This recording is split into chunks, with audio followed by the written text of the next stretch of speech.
3-seat torpedo.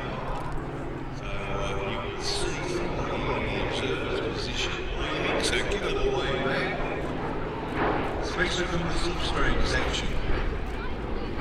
So that person sitting in the back seat is Sub-Lieutenant Hugo Connolly, and today is his 28th birthday.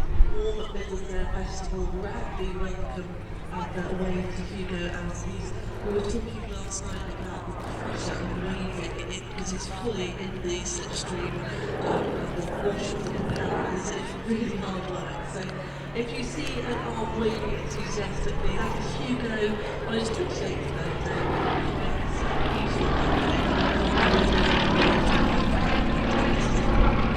This is huge, and you can very clearly see why it's called the Stringbag with all those wires between the wings. it was originally, believe it or not, the TSR-1 torpedo spotter. Slightly different from the multi-supersonic TSR-2 and TSR. But not effective aircraft. If you look at the fuselage, you can see that it's a torpedo.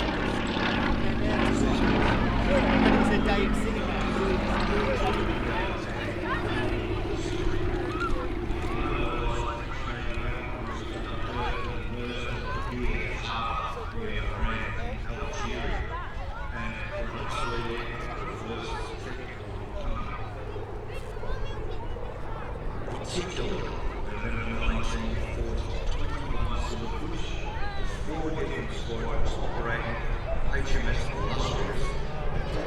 The Italian Navy squadron anchored at Taranto and crippled Taranto.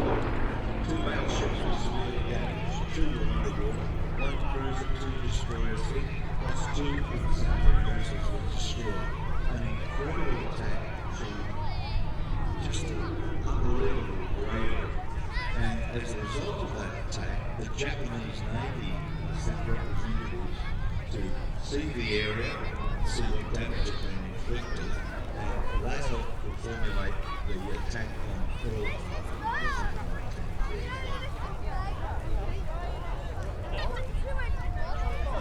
1941. They were also involved in the attack in the Battle of Cape Matapan, which disabled the Italian cruiser Polo. And the Greek campaign, Swordfish, and flying to Cyprus, attacked shipping and other Russian French targets in Syria. Very, very close.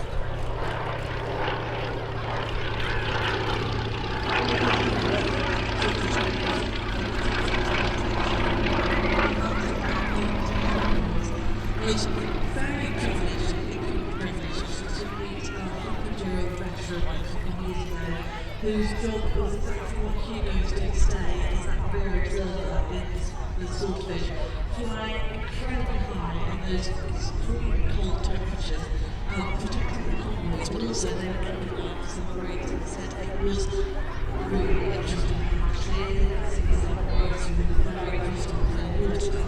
And although the submarines not of course have been totally visible, they absolutely weren't. And he was telling me about those stories and also how cold he was. But at the same time, he was watching this very same Swordfish display, and he looked at it and said, "Oh boy, they're having fun."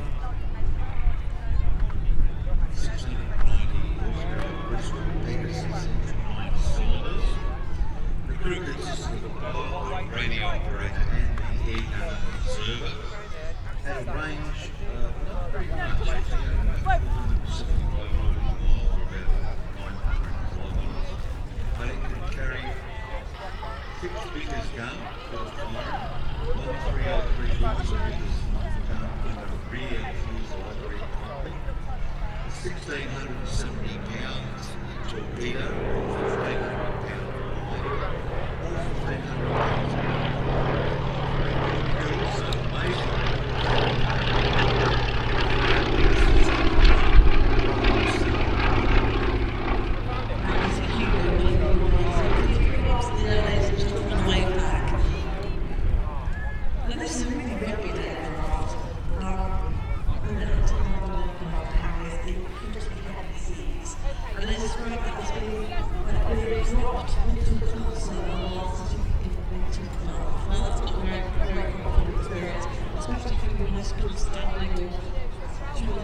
in that back. When you've seen photos of escorts, pitching so steeply, rolling at the same time, these guys are expected to take off, but more importantly, land that was pitching.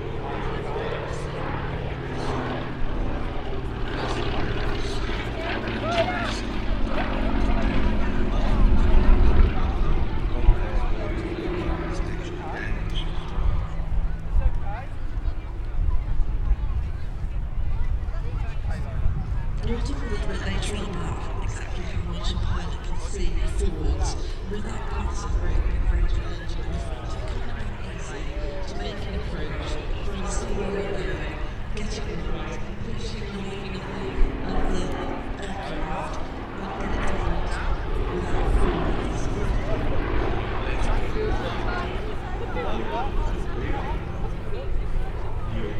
Concentrated on the ship, and it wasn't a very large ship.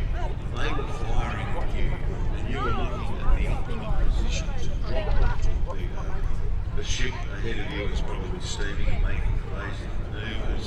They're not only firing at you directly, but they're also firing into the water to make large plumes come up to try and knock you out of the water.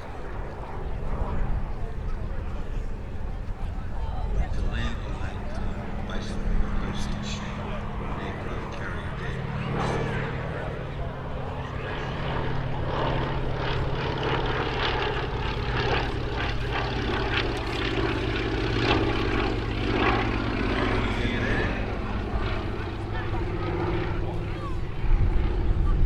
Swordfish, of course, from the domestic tours of Royal were involved in the hunt and the eventual destruction of the Bismarck and the North Atlantic.